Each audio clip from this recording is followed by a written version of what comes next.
اللہ الرحمن الرحیم السلام علیکم ورحمۃ اللہ وبرکاتہ۔ محترم ناظرین و سامعین، محفل نماز نبوی میں آپ کا استقبال ہے۔ ناظرین کرام، حضور نبی کریم صلی اللہ علیہ وآلہ وسلم کا فرمان ہے، صلو کما رأیتمونی اصلی، ایسی نماز پڑھو جیسے نماز پڑھتے ہوئے تم نے مجھے دیکھا ہے۔ ناظرین کرام، ہم جو نماز پڑھتے ہیں، سالوں سے ہم پڑھتے چلے آ رہے ہیں، کبھی بھی ہم نے یہ دیکھا نہیں، کبھی بھی ہم نے یہ سوچا نہیں کہ ہماری نماز حضور کی نماز سے میچ ہوتی یا نہیں۔ حالانکہ ہمارے لیے ضروری ہے، جتنے اعمال ہمارے اوپر جاتے ہیں، یہ اگر ہمارے نبی کے عمل سے میچ کھاتے ہو تو وہ عمل قابل قبول ہوتے ہیں، ورنہ اللہ کے یہاں ایسے اعمال کی جس میں نبی صلی اللہ علیہ وآلہ وسلم جیسا عمل نہ ہو، اس کی کوئی وقت نہیں ہے۔ اس لیے المرجان میڈیا نے محفل نماز نبوی کا یہ پروگرام شروع کیا، جس میں حضور نبی کریم صلی اللہ علیہ وآلہ وسلم کی جو نماز ہے وہ پریکٹیکل سکھانے کی ایک ادنا سی کوشش ہوتی ہے۔ اس میں آپ پچھلے ویڈیوز میں دیکھ چکے ہیں، نماز شروع کرنے سے لے کر رکوع کے بعد جو کھڑے ہوتے ہیں وہاں تک کی ساری تفصیلات آپ پریکٹیکل دیکھ چکے ہیں۔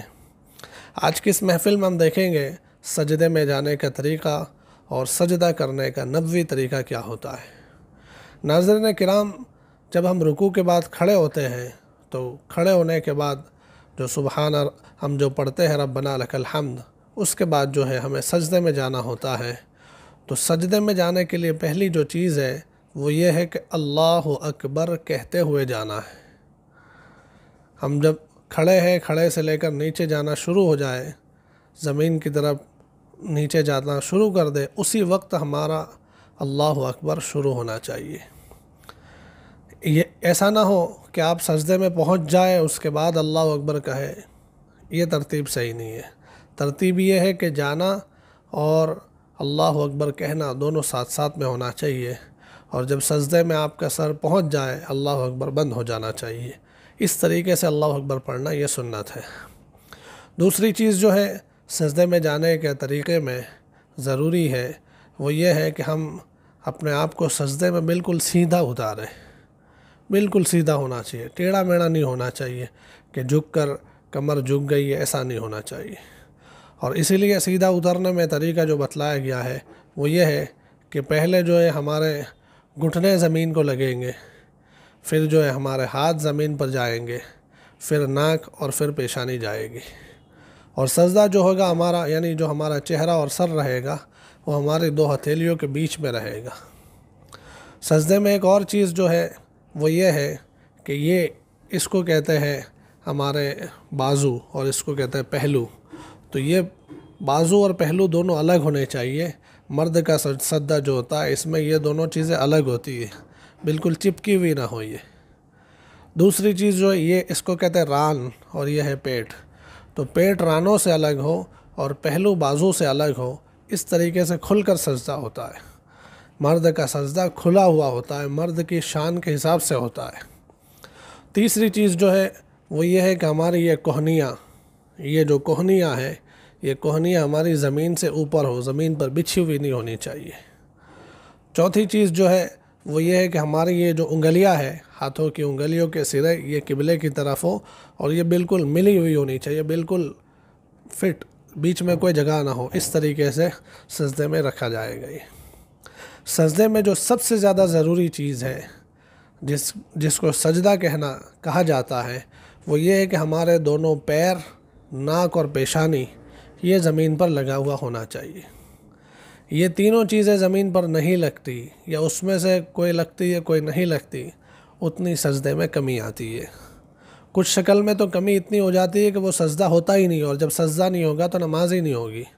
اس لیے یہ تین چیزیں بہت خاص ہے سجدے میں کہ جو ہمیں زمین سے لگانا بہت ہی ضروری ہے۔ روایت میں آتا ہے اللہ کے نبی صلی اللہ علیہ وآلہ وسلم نے بیان فرمایا کہ مجھے حکم دیا گیا ہے کہ میں 7 اعضاء پر سجدہ کروں۔ 7 اعضاء کی تفصیلات پھر بتلائی گئی آگے کہ 2 پیر، یہ جو 2 پیر ہم رکھتے ہیں زمین میں، یہ 2 پیر ہو گئے، 2 گھٹنے ہیں، 2 ہاتھ ہے، یہ 6 ہو گیا، اور پیشانی اور ناک اس کو ملا کر 1 کہا گیا۔ تو یہ 7 اعضاء پر سجدہ ہوتا ہے۔ ان 7 چیزوں کا سجدہ ہوتا ہے۔ تو یہ چیزیں زمین پر خاص ٹکنی چاہیے، بطور خاص پیشانی اور ناک، اس لیے کہ بہت سارے لوگ ہم دیکھتے ہیں کہ غفلت میں ہوتے ہیں تو ناک ان کی کبھی زمین سے لگتی نہیں ہے، اونچی رہ جاتی ہے، تو اس صورت میں سجدے میں بڑی کمی آ جاتی ہے۔ پھر کبھی ہم دیکھتے ہیں کہ لوگ غفلت کے ساتھ سجدہ کرتے ہوتے ہیں تو ان کے جو 2 پیر ہیں پیچھے، یہ 2 پیر زمین سے لگنے چاہیے، اس میں پیر اونچے رہ جاتے ہیں، یا کبھی ایک پیر اونچا رہ جاتا ہے، پورے طور پر زمین سے لگتے نہیں ہیں۔ تو صحیح طریقہ تو یہ ہے کہ آپ دونوں پیروں پر زور دیں، ان کی انگلیوں پر زور دیں، انگلیاں قبلے کی طرف کرنے کی کوشش کریں، اس طریقے سے زور کے ساتھ دونوں پیروں کو زمین سے لگانا ہے۔ ایک اور بات جو ہے وہ یہ ہے کہ دونوں پیر جو ہے سجدے میں پیچھے دونوں پیر مل جانے ہوں گے، ملے ہوئے ہونے چاہیے، دونوں پیر کی انگلیاں زمین سے دبا کر دونوں پیر ملا دینے ہیں، اور پورا کھلا ہوا سجدہ ہوتا ہے۔ سجدے میں ہماری نگاہ ہے جو ہمارے ناک کی طرف ہونی چاہیے، اس سے سجدے میں دھیان نصیب ہوتا ہے۔ اور سجدے میں جب ہم پہنچ گئے، یہ تو پہنچنے کا طریقہ بتلا دیا گیا ہے، اس طریقے سے پہنچنا ہے اور ان چیزوں کو اس طریقے سے رکھنا ہے۔ اتنی چیزیں ہو گئی، اب اس حال میں ہمیں پڑھنا کیا ہے اور کرنا کیا ہے؟ تو سجدے میں ہمیں سبحان ربی الاعلی، سبحان ربی الاعلی کم سے کم 3 مرتبہ، 3 مرتبہ نہیں، کم سے کم 3 مرتبہ، یعنی 5، 7، 9، 11 مرتبہ بھی پڑھنا چاہیے۔ عام طور سے لوگوں نے یہ بتلا دیا ہے اور یہ سمجھ لیا ہے کہ 3 مرتبہ ہی پڑھنا ہے، تو 3 سے زیادہ کوئی بڑھتا ہی نہیں ہے۔ حالانکہ ہم سنتے اور پڑھتے ہیں کہ کتنے لمبے لمبے سجدے ہوا کرتے تھے حضور نبی کریم صلی اللہ علیہ وآلہ وسلم کے اور آپ کے صحابہ کے۔ تو زیادہ مرتبہ، 3 سے زیادہ مرتبہ ہونا چاہیے سبحان ربی الاعلیٰ، لیکن جتنا بھی زیادہ ہو وہ ایک ہی سنکھیا میں ہونا چاہیے، ایک ہی سنکھیا میں، یعنی طاق عدد میں جس کو کہتے ہیں، 3، 5، 7، 9، 11، جتنا چاہے آپ لمبا پڑھیے۔ ہاں، اگر آپ امام ہیں اور فرض نماز آپ پڑھا رہے ہیں تو اس میں آپ پیچھے والوں کا خیال کرتے ہوئے 3 یا 5 مرتبہ پڑھیں گے، اس سے زیادہ نہ پڑھیں۔ تو یہ تو ہو گیا سجدے میں پڑھنے کی ترتیب اور سجدہ کرنے کی ترتیب۔ اب سجدے سے جب سجدہ پورا ہو جائے تو سجدے سے اٹھنا ہے، تو کیسے اٹھنا ہے، اور سجدے سے اٹھ کر پھر قاعدے میں بیٹھنا ہے تو اس کا کیا طریقہ ہوگا، وہ انشاءاللہ ہم اگلی محفل میں دیکھیں گے۔ تب تک کے لیے اجازت ہو، السلام علیکم ورحمۃ اللہ وبرکاتہ۔ اب یہ جو طریقہ اس میں بتلایا گیا ہے، اس طریقے کو ذرا پریکٹیکل میں سجدہ کر کے دکھاتا ہوں، آپ اسے دیکھیے تاکہ آپ کو پوری بات سمجھ میں آ جائے۔ تو دیکھیے، اب ہم جو سجدہ ہم نے سمجھا ہے تھیوری میں، اس کو پریکٹیکل کرنے جا رہے ہیں۔ جیسا کہ میں نے کہا کہ بالکل سیدھا اترنا ہے اور اللہ اکبر کہتے ہوئے اترنا ہے۔ تو دیکھیے میں سجدہ کر رہا ہوں، آپ دیکھتے چلے جائیے۔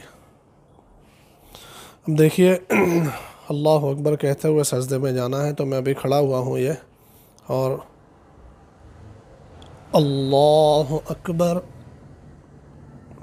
دیکھیے آپ، میں بالکل سیدھا اترا ہوں سجدے میں، اور اللہ اکبر میرا کھڑا تھا تب سے شروع ہوا اور سجدے میں گیا تب پورا ہو گیا۔ پھر سے دیکھیے کہ یہ اللہ اکبر کہتے ہوئے جانا، بالکل سیدھا اترنا ہے۔ یہ بہت سارے لوگ اس طریقے سے جھک کر جاتے ہیں سجدے میں، کوئی معذوری ہے، پیر کا درد ہے، گھٹنوں کا درد ہے، تب تو برابر ہے، لیکن بغیر معذوری کے ایسا نہیں کرنا چاہیے۔ سنت طریقہ یہ ہے کہ اس طریقے سے سیدھا سیدھا اترے، پہلے گھٹنے رکھے پھر ہاتھ رکھنا ہے۔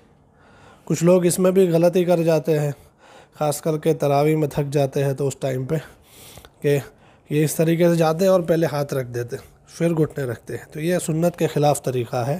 سنت طریقہ یہی ہے کہ آپ بالکل اس طریقے سے اللہ اکبر کر کے اترے، پہلے گھٹنے، پھر یہ دونوں ہتھیلیاں، اور پھر ناک، اور پھر پیشانی۔ دیکھیے دونوں ہتھیلی کے بیچ میں میرا چہرہ جا رہا ہے، بالکل کھلا ہوا سجدہ ہے، پہلو اور بازو دونوں ایک دوسرے سے الگ ہے، کوہنیاں زمین سے الگ ہے، پیٹ رانوں سے الگ ہے۔ یہ دیکھ لیجئے، بالکل کھلا ہوا سجدہ، اور اس میں بھی آپ دیکھ لیجئے یہ دونوں پیر ہیں، تو دونوں پیر جو ہے اس طریقے سے بالکل ملے ہوئے ہونے چاہیے، اور پیروں کی انگلیاں میں نے دبا کر کوشش کی ہے قبلے کی طرف کرنے کی، تھوڑا زور دے کر اس کو قبلے کی طرف کرنے کی کوشش کیجیے۔ تو اس طریقے سے پورا سجدہ ہمیں کرنا ہے، اور سجدے میں جو ہے ہمیں اطمینان کے ساتھ اللہ کے سامنے تسبیح بیان کرنا ہے، سبحان ربی الاعلیٰ، کم سے کم 3 مرتبہ یا 5 مرتبہ، کیونکہ انسان اللہ کے سب سے زیادہ قریب اس وقت ہوتا ہے جب کہ وہ سجدے میں ہوتا ہے۔ تو سجدے کو بہت زیادہ انجوائے کرنا چاہیے، اس میں ایسا سمجھنا چاہیے کہ اللہ کہ میں قریب ہوں، اللہ کی رحمت مجھ پر برس رہی ہے۔ تو اپنا سجدہ صحیح کیجئے، سنت کے مطابق کیجئے، تاکہ ہماری نماز جاندار بنے۔ السلام علیکم ورحمۃ اللہ۔